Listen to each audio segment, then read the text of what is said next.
Hello, everyone. Welcome to the Vertical Reach podcast. This is where storytelling meets strategy. I'm Pauline Gray, and each week I sit down with the creators, innovators, and voices shaping the world of vertical storytelling.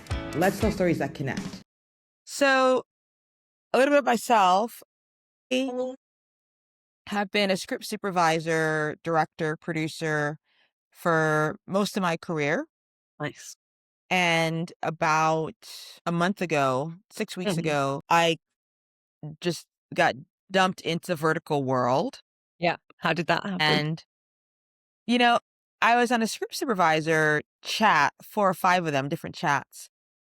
And these vertical things were popping up. Mm-hmm. And I was like, vertical, what? Yeah. And then after a couple Zooms with my colleagues, I said, I could write these. There's no way in hell I can't write these things. And then that led to some coffee, some lunches, some mixers. And then it became a conference. I don't know if you know about the conference that just occurred in LA, the Vertical Market. No, I did very. And it was the very first, first ever vertical market, and pretty much a who's who of, or who's who will become, in this emerging industry. And I decided that I want to dive head first, having been an award-winning screenwriter, directed a couple little specky things that I want to learn as a director and a writer. And lo and behold, I said, let me meet everyone in the community. And while I'm at it, do a podcast. Yeah. And you are the star with my double life billionaire homeless husband. And I said, let me reach out to. So please tell us a bit about yourself. And Yeah, so I'm Thalia. I've been working in film for about 7 years and in vertical world for about almost a year and a half. So Okay. quite early in terms of the London vertical drama space, I'd say. I think it's like tripled in London since January in terms of the jobs and the amount of productions they're making. And so I still do my own stuff, which is sort of horror, queer stories. And then my other life is sort of working in the vertical space. So they're very different, doing your creative work and then doing the more sort of client structured, quite demanding shoots. I do really love the vertical stuff because it's really good. It's really, really good for like practice and just quick decision making, really. Mm-hmm. It's like boot camp for everyone because everyone has to compromise a little bit. So it's like this really intense, really like bonding experience. So yeah, that's really where I come from. And I'm developing my own projects on the side. And then I direct and produce. And I also do intimacy coordination, which has been really good in the vertical world because there's loads more intimacy coordination jobs because there's always sex in every single vertical. So that's been really nice. Yeah. Amazing. So comparing to your traditional work, aside from the run and gun pace of it, what have you found the biggest adjustments to be from traditional cinema to the vertical world? Yeah. I mean, I think that it's different on every single stage. I think the biggest thing is being a director for hire is so different in the vertical space because the clients can be quite demanding. The like specific shots they want can be really demanding and they can be quite overbearing sometimes. But at the same time, you're sort of troubleshooting all the time, nonstop. Whereas when you're doing your own project, it's sort of a bit more under your control. Whereas this is like a crazy, chaotic circus, basically. You're shooting like sometimes I did one shoot where I was shooting 20 pages a day, which is just like insanity. And shooting with 2 cameras, there's a bit to learn, definitely, with blocking and Cross things like coverage. yeah. Yeah, big time. But I have actually also shot a vertical with a really great company called Sea Star, and they're a Turkish company, and they actually just use 1 camera, and it's a bit more sort of stylized and a bit richer, I think. I think there are a lot of different things that are different. Definitely the storylines, because it's very much every single episode ends on a cliffhanger, which obviously is like a way of approaching storytelling. Really like amping up the drama and the sex and the violence. It's very sort of like in your face and dynamic and like nail biting, I'd say, compared to like quiet storytelling. Thank you. One thing I've noticed, I'm learning, is that sort of the mindset of the producing part is shifting in the sense Mhm. that most of history in film Yeah. has been artist driven. Yeah. Yeah. The artist, you and I artists, would Hmm. say, I want to tell a story about love, a couple who fall in love under an arbor tree. Hmm. And that's working as a production company. Yeah. Whereas what I'm observing now is that we are working as data companies, as tech Yeah. companies. 100%. Could you touch on that a little bit? The production versus Yeah. tech I mean, I think bridge? even things as simple as like coverage and shot design is really based on data. It's not based on what I personally or the DOP thinks is the nicest shot. It's based on if we shoot above the waist, mid shots, those are the ones that people stay on for longer because they see more people, they see the two bodies in the space rather than getting a close up of a face, which for me would be a more instinctual thing to do for a really dramatic scene, like a super close up. So it's really thinking about filmmaking in terms of you no longer have this big screen, you have this tiny space that's the phone. And it's how can you make something that's really dynamic and really nail biting and gripping and all these things, but in like shrunk down. Three Um, inches. yeah, literally. It's just like such a completely different way to approach things. And it's also the storylines, the ones that do really well are usually things like, well, I mean, there's sort of like a bingo card of what gets involved in a vertical drama. There's always a woman getting drugged. There's always a secret CEO or a secret billionaire. There's sometimes they do like vampire ones or werewolf ones.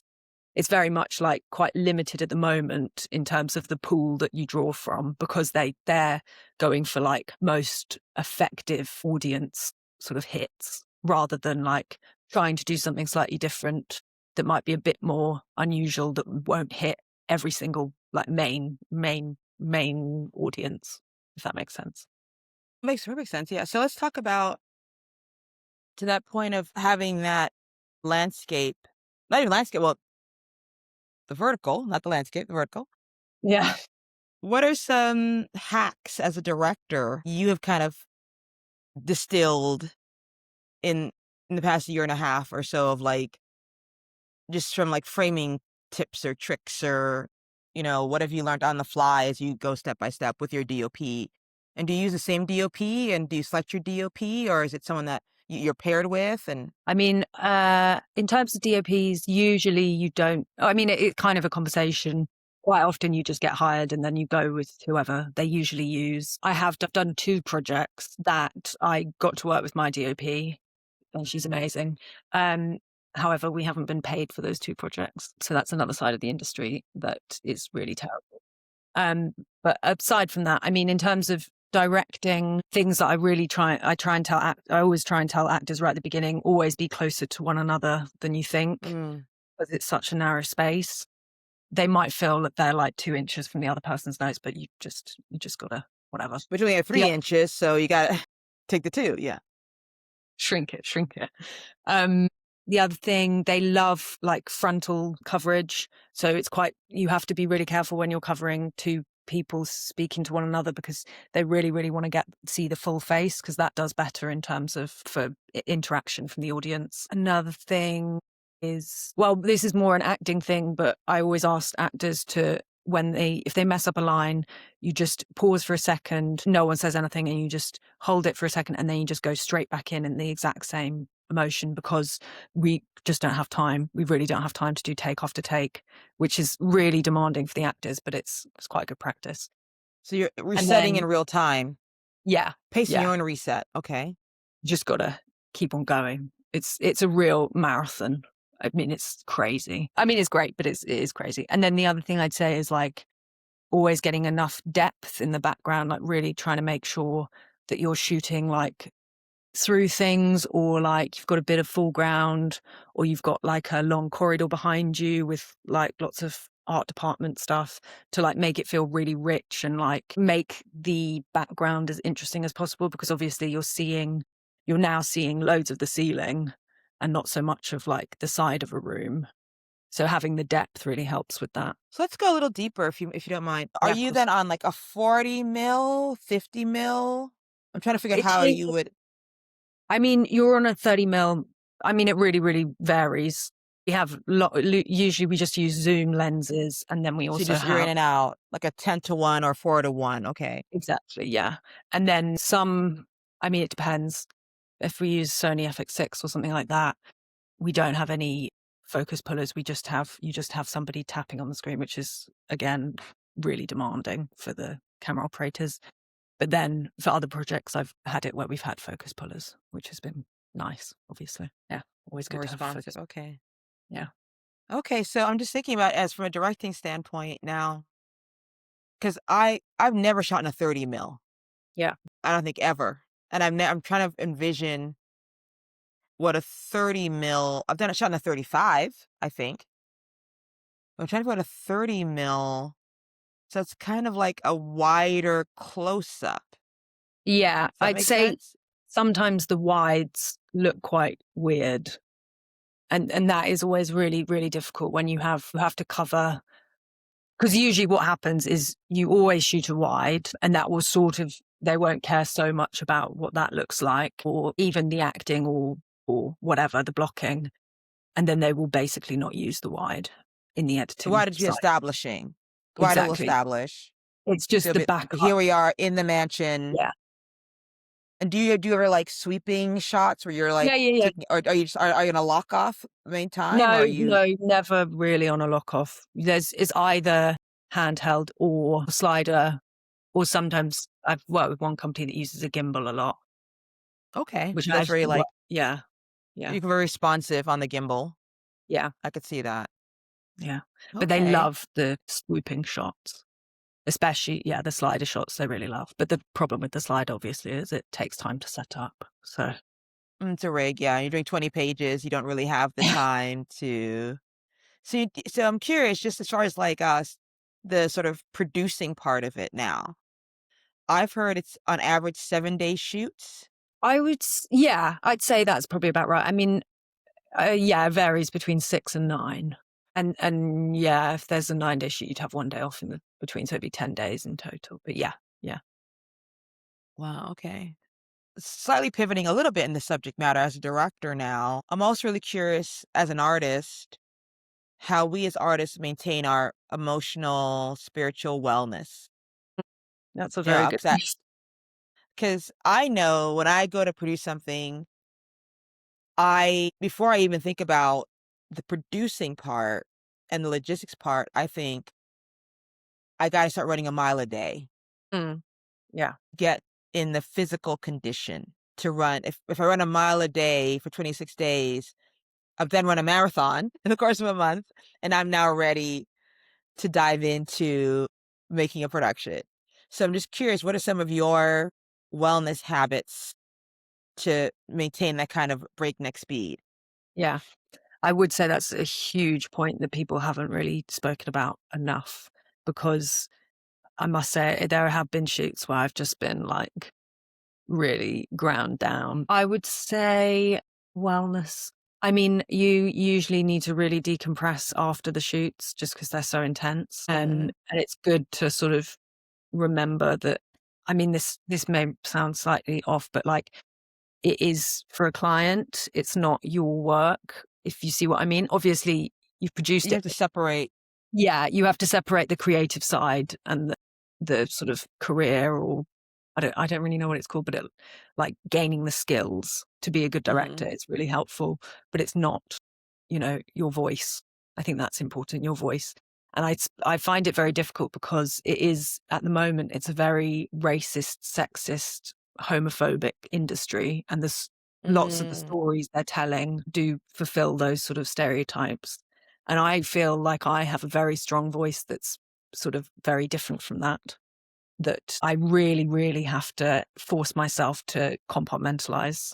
because Mm. I've done it before where I've just felt like torn apart by the end of it, because it's just like, can't believe I'm like part of this. But then the other side is I always think I would much rather I direct that story and I look after the actors and I make sure that everyone is comfortable and whatever, than some director who's not going to take those sort of those extra steps, maybe, or that extra care. I'm trying to think what I do to try and, I mean, it really is about separating. And I mean, I find great comfort in making connections with the actors. That's always my favorite thing.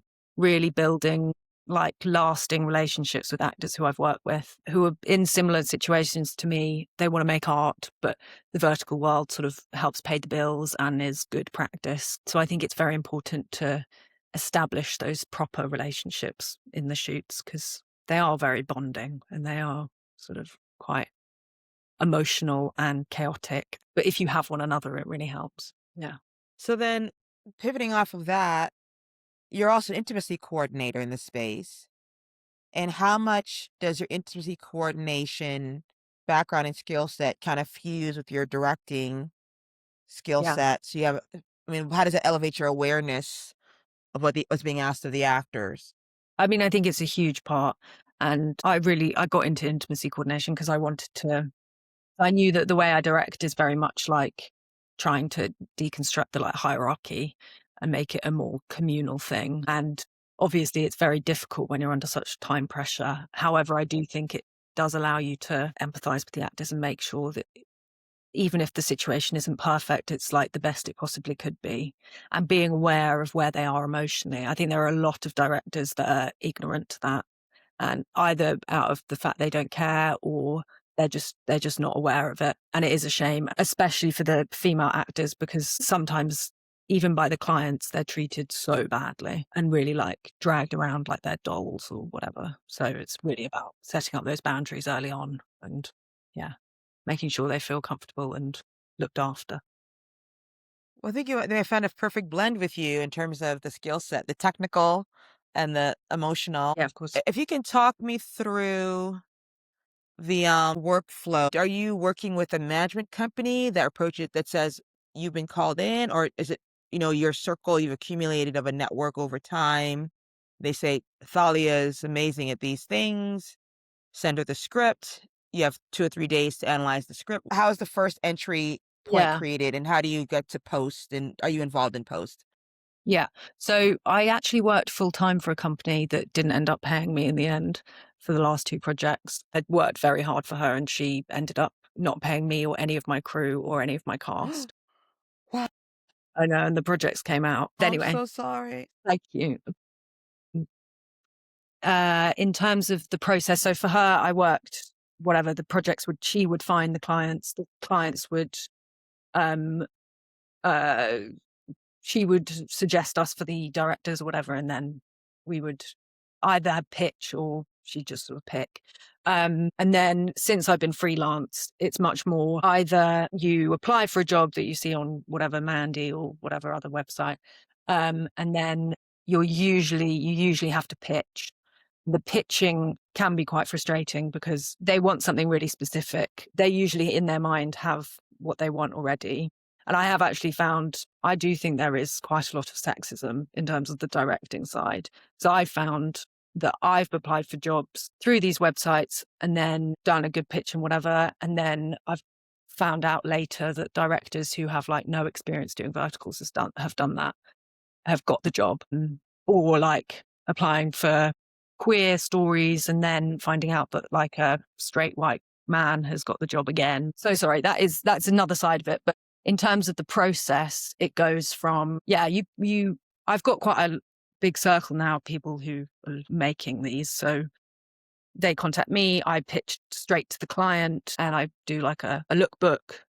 You do quite a lot of work before you even get hired, and then they'll pick you, and then you have about, usually it's not much more than, I mean, generous amount of time would be 2 weeks, be more like Mm, what, but that's fine. I mean, the prep is always quite fun because it's just breaking down the script and I love all that mhm. stuff. and then meeting actors, doing one day rehearsal, which is mainly really a costume fitting and makeup thing, and then you try and rehearse around that, and then straight into it. Yeah, it's quite crazy. Wow. So then you just start shooting and you start at 6 a.m. on Monday and you finish at midnight on Friday, I hear, Yeah, or midnight on yeah, Saturday. exactly. Okay. So then post production, Mm. are you editing in real time on the set or So are some you? yeah. I think that is the way forward that people will be doing it, that they will be editing on set. I mean, it's very helpful if you have a DIT who's also the editor, because then it's just all the footage is dealt with and then they can start editing. Some do post-production. Some companies like hire post-production companies to edit their projects, Mhm. edit in-house. The editing is about a month. Wow. Okay. It will take, maybe Including less. music score, including Yeah, VFX, including special effects. Okay. and sound, yeah. Some companies don't do a sound, like a proper sound edit. Some just get the editor to do it. Obviously, it's better when they get a real sound person to do it. My partner's a sound person, and he's sort of decided verticals too like demoralizing for him because the Okay. sound is, Okay. yeah. But I mean, some companies do, and it's getting better. Yeah, he was there in the early days, so Which was yesterday. exactly. The early days were January. Wow. Okay. So let me end on a couple closing questions. Where you are right now, project out 3 months, 6 months, 9 months, if you don't mind, given the arc of the growth for the industry, it's overall, and where you would like to be at those particular markers. Of course, sliding up and down the scale as you would like, but a year from now, what do you see for yourself and also for the industry? I would say, although it is like booming, I would say, especially in London, it still feels very unstable. Like, quite often you'll get booked for a job and then it will get completely cancelled because something to do with the clients or the money or whatever. So I'm hoping that in 3 months it's more stable and it's more planned, because that's the problem, that sometimes it's like you've got to find the locations. Like, I used to produce for them more. I do more of the directing now, but the production side is quite crazy, trying to like find mansions that are within budget in a week or whatever. Uh-huh. So I'd say in 3 months, if it could be more stable, that would be good. And then 6 months, I mean, the storytelling, if it's starting to get richer. I mean, there are people trying to do that, trying to make more, because at some point the cliched storylines will become, people will be bored of them. So if the storytelling could change, that would be amazing. Just progress. I mean, it doesn't need to change completely, but it just needs to develop. And then in a year, I mean, be nice if we were shooting verticals that were, yeah, more unusual storylines with just a bit more notice, really. So we can do a better job. You don't have to pay us for the extra notice. We just need to like be ready. So yeah, I'd say that's sort of the idea. Stability and sort of progression in the stories that we're telling. Yeah. Okay. And if you don't mind sharing for your own career, where you're at right now, what's your trajectory? Like, do you see yourself, you know, pivoting into like branded stories, branded content, narrative films for brands, features? What is your rosy Yeah. ideal future looking like? I mean, lots of things. I'm finishing 2 short films at the moment, so they'll be finished by the Okay. end of this year. So that will be, I'll have done sort of 5. And then I Wow. want to start, yeah, applying for like more branded stuff. Yeah, I'd really like to work commercially more. Sort of, yeah, the just the other layers of directing I'd like to sort of work in. And then I'm obviously, like every single director you'll ever speak to, developing my feature. Of course. Of course. Yeah. So quite exciting. I contacted, do you know the vagina monologues? Yes, of course. Yeah. I contacted Eve Ensler, who's called V now, like 2 years ago, and then she replied to me, which I couldn't believe.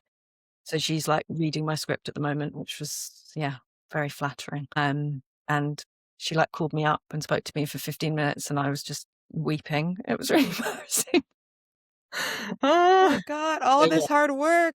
I know. I mean, who knows? But yeah, it's just nice to see, there are other things that you're doing that are worth following, even if it's so difficult and hard to make money.